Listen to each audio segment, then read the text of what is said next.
हरे कृष्णा, राधे राधे। आज हम आपको निर्जला एकादशी की कथा सुनाएंगे। वर्ष की 24 एकादशियों में जेठ के शुक्ल पक्ष की एकादशी को सबसे बढ़कर फल देने वाली है। इस एकादशी का व्रत करने से ही वर्ष भर की एकादशियों के व्रत का फल प्राप्त होता है। इस एकादशी में एकादशी के सूर्योदय से द्वादशी के सूर्योदय तक जल भी न ग्रहण करने का विधान है। इसे इसलिए ही निर्जला एकादशी कहा जाता है। जेठ मास के दिन बहुत बड़े होते हैं और प्यास भी अधिक लगती है। ऐसी दशा में इतना कठिन व्रत रखना सचमुच बड़ी साधना का काम है। इस एकादशी के दिन अपनी शक्ति और सामर्थ्य अनुसार ब्राह्मणों को अनाज, वस्त्र, छतरी, फल, जल से भरे कलश और दक्षिणा देने का विधान है। सभी व्यक्ति प्राय मिट्टी के घड़े अथवा सुराहियों, पंखे और अनाज का दान तो करते ही हैं। आज के दिन मीठे शरबत की प्याऊ भी लगवाते हैं। अधिक मात्रा में सतत भोजन करते रहना भीमसेन की एक बहुत बड़ी कमी थी। एक दिन भीमसेन ने व्यास जी से पूछा, हे पितामह, माता कुंती, भ्राता युधिष्ठिर, अर्जुन, नकुल, सहदेव और द्रौपदी आदि सभी एकादशियों का व्रत करते हैं और मुझे भी अनाज खाने को मना करते हैं, परंतु मैं उनसे कहता हूँ कि भाई, भक्तिपूर्वक भगवान की पूजा आदि तो मैं कर सकता हूँ और दान भी दे सकता हूँ, परंतु भोजन के बिना नहीं रह सकता।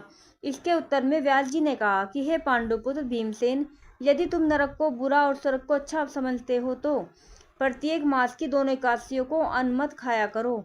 तब भीमसेन ने कहा कि हे पितामह, मैं तो पहले ही कह चुका हूँ कि मैं भोजन के बिना नहीं रह सकता। यदि वर्ष भर में कोई एक भी व्रत हो तो वह मैं रख सकता हूँ। मेरे पेट में व्रक नाम वाली अग्नि है। मैं अन्न के भोजन बिना पूरा उपवास तो क्या एक समय भी बिना भोजन किए नहीं रह सकता हूँ। अतः आप मुझको कोई ऐसा उपाय बताइए जो वर्ष भर में केवल एक बार ही करना पड़े और मुझको स्वर्ग की प्राप्ति हो जाए। श्री व्यास जी ने कहा कि हे पुत्र, बड़े बड़े ऋषियों ने अनेक शास्त्र बनाए हैं जिनमें वर्णित उपायों के द्वारा थोड़े परिश्रम से ही स्वर्ग की प्राप्ति हो सकती है, परंतु उन शास्त्रों में भी दोनों पक्षों की एकादशियों के व्रतों को मुक्त करने के लिए सबसे श्रेष्ठ लिखा है। श्री व्यास जी के वचन सुनकर भीमसेन नरक में जाने के भय से भयभीत हो गए और कंपायमान होकर बोले, अब मैं क्या करूं? एक मास में 2 व्रत तो मैं कर ही नहीं सकता। हाँ, वर्ष में एक व्रत करने का प्रयत्न अवश्य कर सकता हूँ। एक दिन व्रत करने से मेरी मुक्ति हो जाए, यदि ऐसा कोई व्रत हो तो कहिए। यह बात सुनकर व्यास जी कहने लगे कि वृष और मिथुन संक्रांति के बीच जेठ मास के शुक्ल पक्ष की जो एकादशी आती है, उस एकादशी का व्रत करो। इस एकादशी के व्रत में स्नान और आचमन के सिवा जल वर्जित है। आचमन में 6 माह से जल से अधिक नहीं होना चाहिए, अन्यथा वह मदपान के सदृश हो जाता है। इस दिन भोजन नहीं करना चाहिए, क्योंकि भोजन करने से व्रत नष्ट हो जाता है।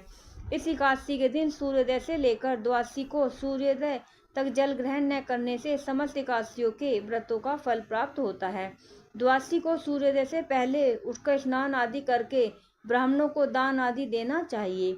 इसके पश्चात भूखे और सतपाथ ब्राह्मण को भोजन कराकर फिर आप भी भोजन कर लेना चाहिए।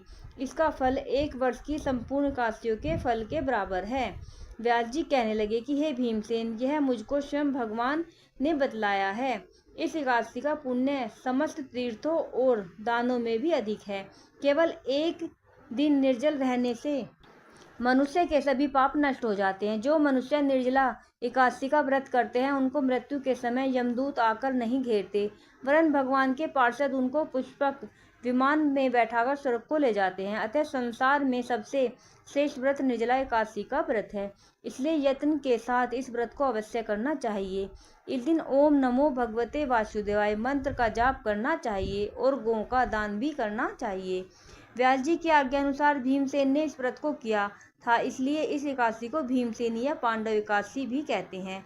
निर्जला व्रत वाले दिन प्रातःकाल भगवान का पूजन करके यह प्रार्थना करें कि हे भगवान, आज मैं श्रद्धापूर्वक निर्जला व्रत रखकर दूसरे दिन भोजन करूंगा, अतः आपकी कृपा से मेरे सब पाप नष्ट हो जाएं। इस दिन जल से भरा घड़ा वस्त्र से ढककर स्वर्ण सहित दान करना चाहिए। जो मनुष्य इस व्रत को करते हैं, उनको करोड़ पल सोने के दान का फल मिलता है, और जो इस दिन यज्ञादि करते हैं, उनका फल तो वर्णन ही नहीं किया जा सकता। जो मनुष्य इस दिन अन्न खाते हैं, वे चांडाल के समान हैं। वे अंत में नरक में जाते हैं। जिन्होंने निर्जला एकादशी का व्रत किया वे चाहे ब्रह्महत्यारे हों अथवा गुरु के साथ देश करने वाले, फिर भी वह इस व्रत के प्रभाव से स्वर्ग में जाते हैं। हे भीमसेन, जो पुरुष या स्त्री श्रद्धा पूर्वक इस व्रत को करते हैं उनको निम्नलिखित कर्म करने चाहिए। प्रथम, भगवान का पूजन, फिर गोदान, ब्राह्मणों को मिष्टान एवं दक्षिणा देनी चाहिए तथा जल से भरे कलश का दान अवश्य करें। निर्जला के दिन अन्न, वस्त्र, पात्र, उपानाय, जूती आदि का दान भी करना चाहिए। जो मनुष्य भक्ति पूर्वक इस कथा को पढ़ते या सुनते हैं उनको निश्चय ही स्वर्ग की प्राप्ति होती है और इस दिन कैरी का सागार लेना चाहिए। राधे राधे। बोलो एकादशी मैया की जय।